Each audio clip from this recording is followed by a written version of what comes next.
So Connor and I are brainstorming some ideas of how we want the documentary to unfold. Isn't it cool that right now you're basically in the past already? You're going to be watching this every moment that we've in the created. future. That's a time device right there. It's a time machine. We are everywhere right now. We are in every moment in the future right now. Because you're going to be able to watch this moment. We should put this in the documentary forever. It's cool because it doesn't exist, and it's kind of our responsibility. We are the stewards of that combination of words, something like seduction. And so we're still trying to figure out what it is. I mean, it's certainly not super sexy, but just there's a little, silver lining, if you will, of sex. It's riddled with self-doubt for me. I'm always kind of been that way, and evidently that this path of creating music and stamping it down like this is ours and listen to that and please like it. It's the most self-doubtful process ever, and I grapple with that all the time, and there's certain times where I'm like, man, this isn't gonna work out. And there's other times where I'm just I don't give a shit. I'm gonna drink my red wine and I'm gonna put this down, and that juices me up so hard when I feel like I'm writing something that's dope, and it's just me and the guitar, and I'm vibing. And that's one of the coolest things. That's that's probably the backbone of the whole journey for me. It sounds cliche, but there are a lot of highs and lows in this endeavor. You are feeling really good, you're doing this and that, and all of a sudden, you feel like no one's listening to your music, you feel like you're making no progress, you feel like, what the fuck am I doing right now, I had some buddies that I went to high school with, and they were staying in the same dorm room that Esteban and Connor lived in one night after a heavy night of partying and drinking and getting buck wild down in the dirty tea. And he just stumbled into our room one day after a couple Mike's Hard Lemonades, I imagine, and just started jamming on this acoustic guitar that we had in there. We exchanged numbers, and then I got a text from him the next morning asking if I wanted to join SLS and play a show with them in a couple weeks, because they didn't have a bassist. They had just lost their bassist when they came to college, so it was really a perfect opportunity, and it's been really sweet ever since. I met Connor probably 13, maybe even 15 years ago, honestly. Fucking long ass time ago. We used to play in a band together called Lincoln Logs to Heaven. It was a Blink-182 cover band, specifically bad covers, just the worst covers you've ever heard. One time we played at our 7th grade school dance. We opened with Anthem Part 2 by Blink-182. It was Nick on the guitar, Esteban on the drums, Connor singing. We had no bass. Connor was just hitting puberty, and it was amazing. It was the worst performance I think that has ever been given by mankind. That's not true, but it was honestly really good for us to get on stage at a young age and feel that feeling of, okay, that's what it feels like to play a shitty show. I see SLS right now as kind of in our grinding stage. We're out there playing shows all the time on the road. We're just trying to put out as much music as possible, trying to get the word out about SLS the best way we can.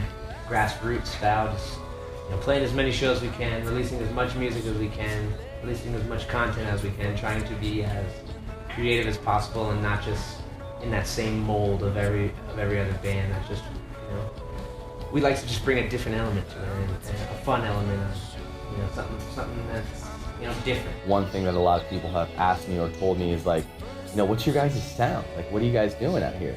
Early on, and we didn't really know. I didn't have an answer for that. I wasn't really sure what the fuck we were doing. We were just kind of making whatever sounded good to us at the time, But as time progresses and you become better and better of a songwriter, you start to kind of come into your own mold, find what you think sounds good, and I think that's how our sounds kind of evolved. We've been writing songs together now for nearly 7 years, which is crazy, and we just started to take all of our influences now, and rather than trying to emulate them, trying to just do exactly what they should do, is just gain influence from them, and it's a cool thing. It's a cool thing to see how we've evolved over the past 7 years.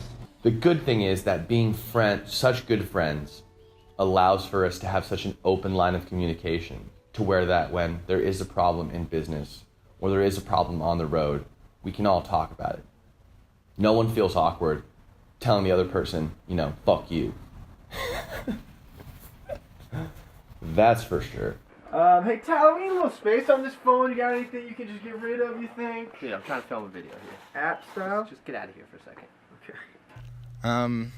It'd be really tight to be playing like stadiums in front of like 70,000 people minimum on a given night. That's not. Yeah, I would like to play on the moon as well. I want to be the first band to play on the moon. But that's more of a 20-year goal. I just want to be able to go anywhere in this country and say we have a show and people want to come see it. That's it.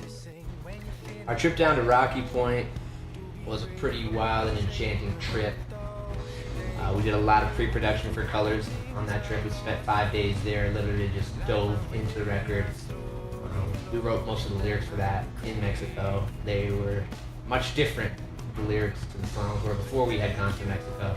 So without that trip, I'm not sure that Colors would be the same EP that it is today. Explain how you had a breakthrough. Explain how you had a breakthrough. I don't know, man. I just started singing and stuff. And what'd you come up with? Okay. For what song? Drink now. What?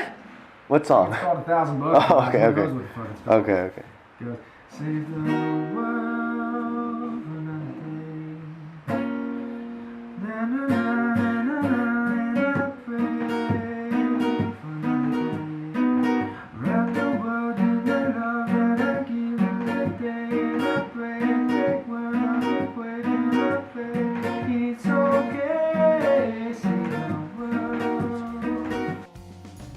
It was some of the most fun I've ever had creating music. I felt like Mick Jagger, like the studio was just like, listen blokes, you got to finish this record, we're going to put you up in a little condominium in Rocky Point, Mexico, have fun, get it done. And you're like, okay man, I will, and we did. And there were so many sweet moments that came out of that. One of my favorite parts, and it was the type of thing where you're like writing stuff and you're just kind of noodling, you know, and you're just kind of talking over the parts of the song. And then that second verse of Colors came through that, where it's like, collections, they won't give it up, they can't tell that I'm a very specific sort of bum, specific type of bum, whatever. And I was just like, oh! Just stoked about it, sitting by myself on a patio in Rocky Point, Mexico. One of the most beautiful moments you could ever ask for. All the other albums, I love them, but Colors was the first thing I was like, damn, good job, SLS. Good job. Old Charles Godfrey. I can say for sure that the record would not be the same if we didn't work with him. That guy's ear is unbelievable. He can hear you play a chord and say, you know what? I want to hear it on this guitar with this amp. Turned up 7 volume, treble turned down to 4. Just right away he knows, and he gets the sound dialed in directly, and it's absolutely amazing. There were these moments that went into making Colors that were so sick, and everyone was on the same page, and we were just having a great time doing it. That like we kind of soaked up what we needed to from that experience, just by having those like self-affirming moments of this is the right thing that we're doing. And I can't believe we get to spend our time doing this. So like at that level, that's kind of what I take from that. And it was so cool to make some different sounds, sing a little bit differently. I just want to do some different shit on the drums. Tyler feel his fingers get a little loopy on the bass.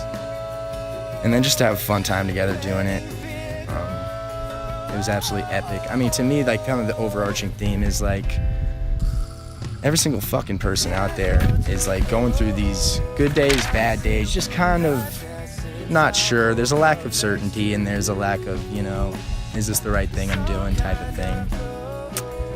What can I be doing better, whatever, you know. You can bog yourself down all day with the thoughts of maybe things that you're missing out on at any moment. But there's always available to you sources of joy, you know. It's always available.